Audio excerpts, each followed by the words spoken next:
মাছ মাংস আর খেতে খেতে ভাল লাগছে না, তাহলে এটা একবার ট্রাই করতে পারুন। আজ নিয়ে আসলাম মজাদার একটা খাবার, খুবই মজাদার। খালি শুধু মজাদার না, চলুন তাহলে দেখে নিই মজাদার খাবারটা কীভাবে রান্না করি। প্রথমে একটা পাতিল নিয়ে নিলাম, নিয়ে এর মধ্যে শুটকি দিয়ে দিলাম। শুটকিগুলো ভালোভাবে ধুয়ে পরিষ্কার করে রেখে দিলাম। এখন পানি দিয়ে দিলাম পাতিলের মধ্যে, দিয়ে এটা সিদ্ধ বসিয়ে দিলাম শুটকিটা। এখন পলিথিনের মধ্যে কতগুলো কাঁচামরিচ নিয়ে নিলাম। কাঁচামরিচগুলোকে শিলপাটার শিল দিয়ে খুব ভালোভাবে থেতলে নিব, খুব ভালোভাবে থেতলে নিতে হবে। দেখেন আমি কিভাবে থেতলে নিতেছি।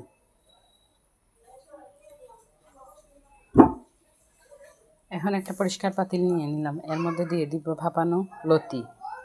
আমি সিদ্ধ দিয়ে পানিটা ফেলে দিয়েছি লতির। এখন দিয়ে দেবো সিদ্ধ করা কাঁঠালের বিচি,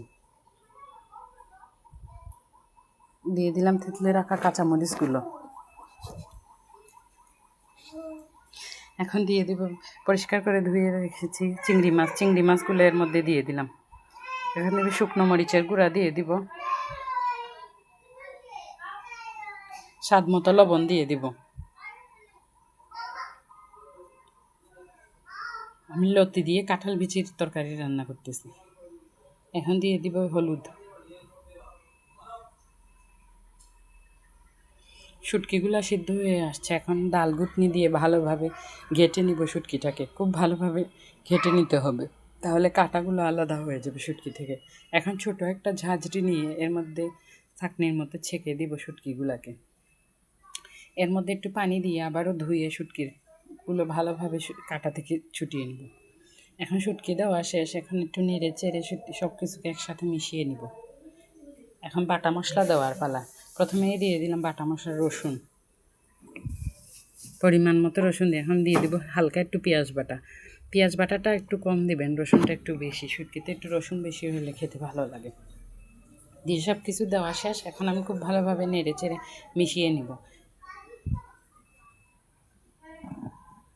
লতির তরকারিটা খেতে যা হয়। এখন চুলাতে বসিয়ে দিলাম লতিটা, দিয়ে দিব ঢাকনা। এখন শুধু এটা সিদ্ধ হওয়ার পালা। ঢাকনাটা তুলে দেখে নিলাম, আবারও উল্টে পাল্টে দিলাম। খুব ভালোভাবে কাঁচা মশলার গন্ধটা যেতে হবে। ঢাকনা দিয়ে দিলাম, আবারও ঢাকনাটা তুলে নেড়ে চেড়ে সব কিছু মিশিয়ে নিব একসাথে। মশলাটা উপরে এসেছে, এটাকে খুব ভালোভাবে মিশিয়ে দিতে হবে।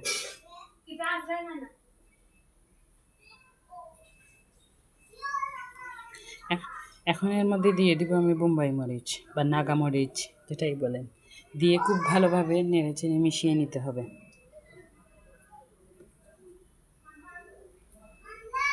চাইলে এই পর্যায়ে নামিয়ে নিতে পারবেন, আমি আরও 5 মিনিট রান্না করব। এখন আমার তরকারিটা নামিয়ে নিয়েছি, এখন এটা পরিবেশন করার পালা। এটা কচুরলতি শুটকি, কাঁঠালের বিচি দিয়ে চিংড়ি মাছ দিয়ে কচুরলতির শুটকি। এটা খেতে অসাধারণ হয়, এভাবে একবার রান্না করে দেখবেন। একদম প্রপারভাবে আমার কাঁঠাল বিচিটা সিদ্ধ হয়ে গেছে। এখন সবার কাছ থেকে বিদায় নেওয়ার পালা। ভিডিওটা ভালো লাগলে লাইক করবেন, শেয়ার করবেন, কমেন্ট করবেন। সবাই ভালো থাকবেন, সুস্থ থাকবেন। আল্লাহ হাফিজ। ধন্যবাদ সবাইকে আমার ভিডিওটা দেখার জন্য। লাইক কমেন্ট করে দিবেন, অন্যদের দেখার সুযোগ করে দিবেন। ভালো, আল্লাহ হাফিজ।